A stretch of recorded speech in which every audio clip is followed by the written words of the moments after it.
back at Peppermill coming off 4th of July here in Reno, Nevada. We're halfway through the year 2022. I went into this year, for those of you who are new to the vlog, and by the way, if you are, and you could subscribe, I'd appreciate it. We're closing in on 30,000 subs, and I'd appreciate it if you guys could help me get there. But if you were here at the beginning of the year, you heard my goal for the year, and that was simply to make more money than I made last year in what was a record-setting year. I'm not gonna say the amount because people will gossip. If you have to know, you can come ask me. Maybe I'll tell you. But I'm just gonna say this right now. I am currently Babe Ruth in the 1932 World Series, all right? I am pointing at the center field wall and I am calling my shot.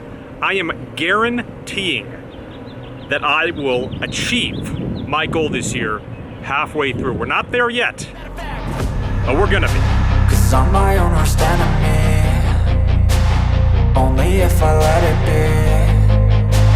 I can control anything if I can just think carefully. I control my destiny. And it was an unusual week. I didn't play any poker on Thursday because I co-anchored a special at the American Century Championship at Edgewood, Tahoe.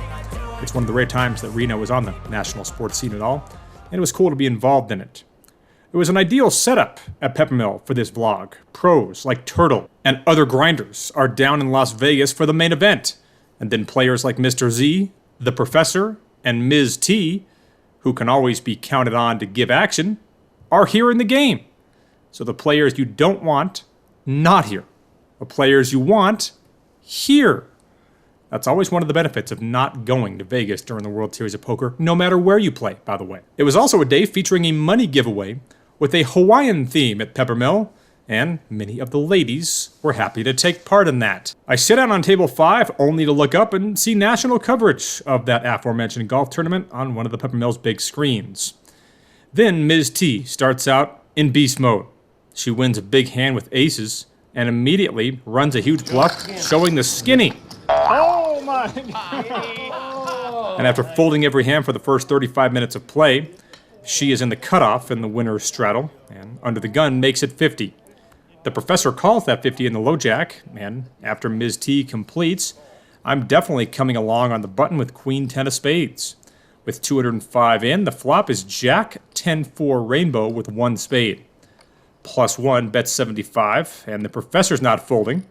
And a pair of 10s here, which could be good. Spoiler alert, at this time it was. And multiple backdoor draws. I decided to come along too. So with 430 in, the turn is a very interesting card for me. It's the 9 of spades. Original razor checks like I thought he would, but the Professor now comes out firing. He bets $275 here. Now, given the fact that I'd have 1,000 left after I called that bet, it was an obvious call with the implied odds. And the other guy goes out. So with 980 in, it feels like I can hit half the deck to win this pot, but instead, it just comes a massive brick. He bets out for 500, I fold the hand, and he shows 2 red 9s for a turned set. I lose about 150 more as I continued to get dealt offsuit broadways, which never improved, and I found myself stuck significantly, so I add on $1,000, making my buy-in $2,500 total so far. I then played a hand where I raised pre-flop with an ace in my hand, but no one bet the flop, and I turned an ace and naturally bet then, but I got raised, and as I've said before, this almost always means the ace is no good.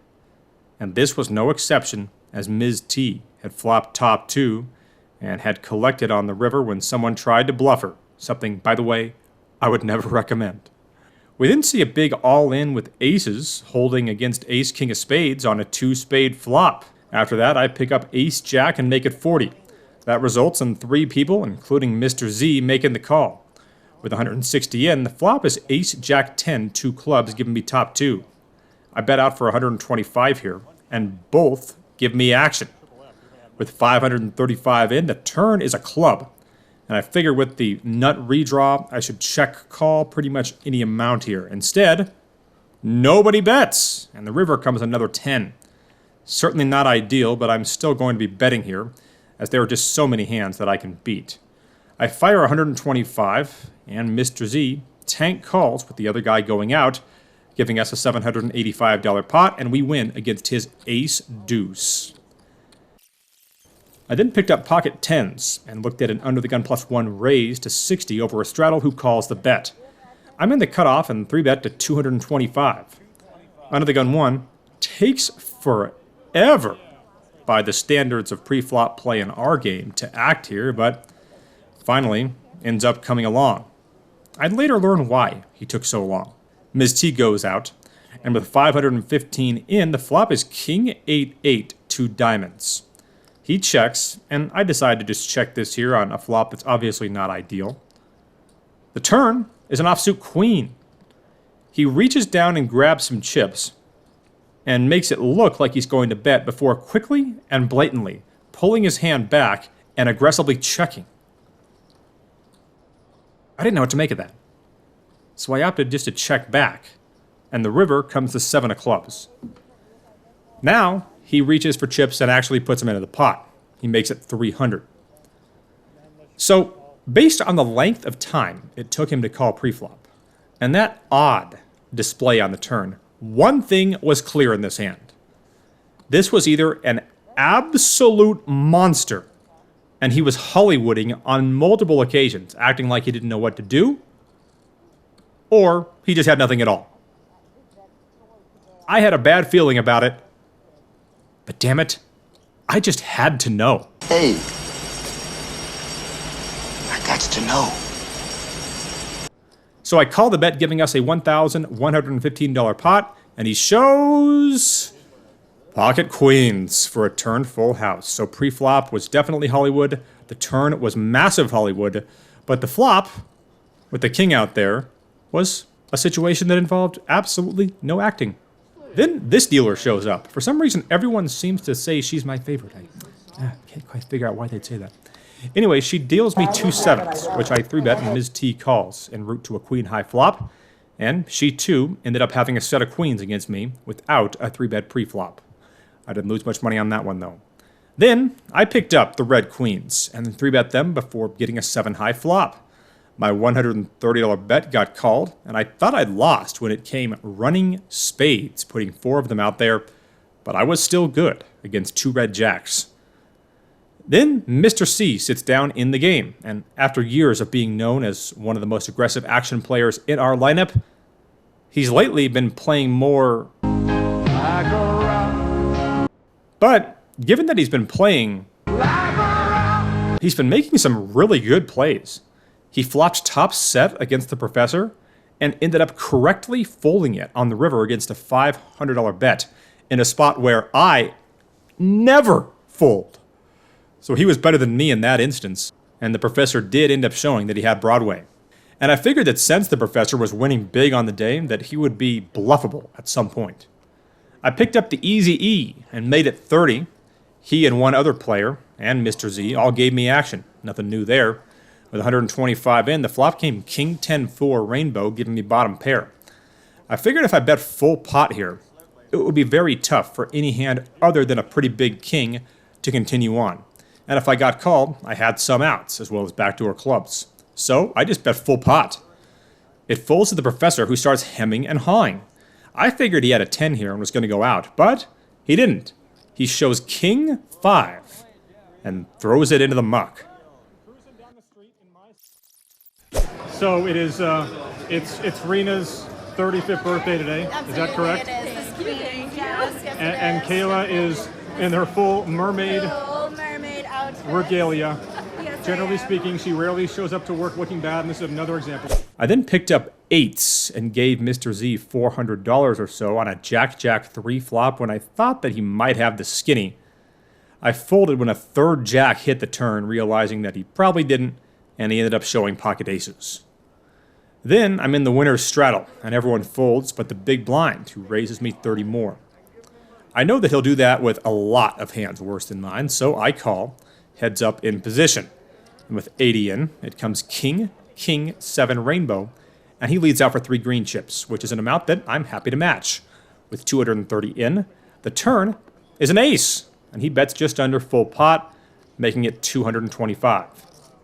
That, too, is an amount that I am agreeable to. The river is a complete brick, and he actually says that he's giving up as he checks. I elected to just check back, forcing him to show his hand, assuming he had nothing, and that was correct as he tables Queen Jack, and we take that one down.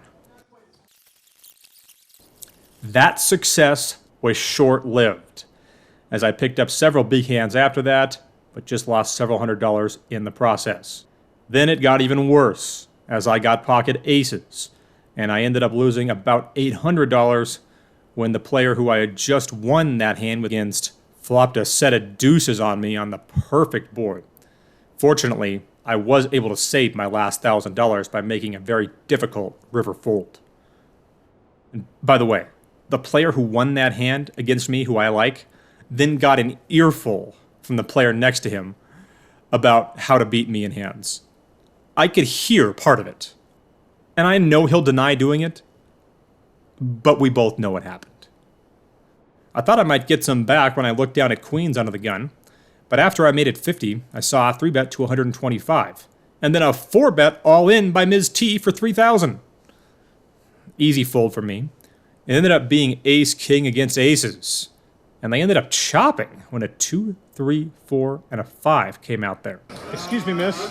Yes, sir. You seem to be lost. I know. Were you looking for me? Oh, for you, yes. You know, you guys were just having so much fun up here. I might as well come ashore and join you. Then a hand took place where I turned 2 pair and a flush draw. But a brick on the river was brutal to me, as my opponent had turned a gut shot straight, and almost all of my $2,500 buy-in had disappeared. So I add on yet another 1,000. Then something that you'll rarely hear in a poker room takes place.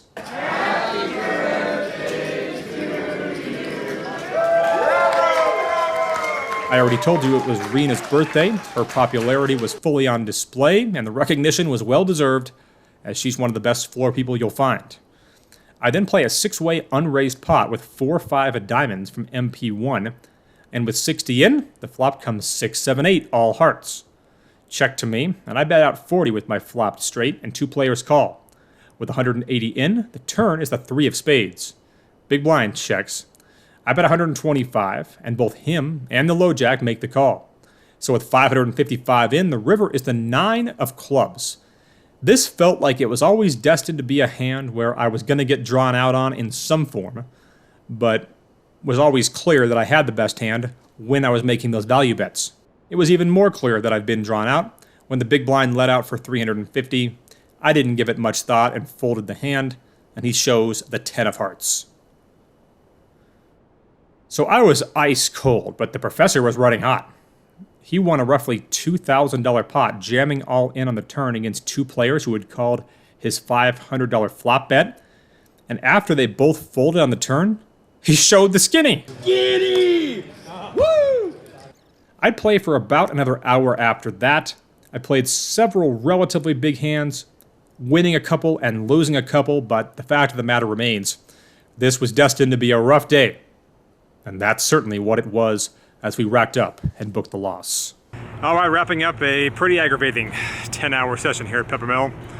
One guy in this game just continues to baffle me. This guy makes probably $500,000 a year at his job and is a really good poker player. And it just seems like there's nothing in the world he enjoys more than seeing me lose. It's so funny. As far as tonight, biggest loss of my career, $2,578 less than what I came in with. And, you know, the adage that I've used on this vlog before applies here. You book your biggest losses in the best games.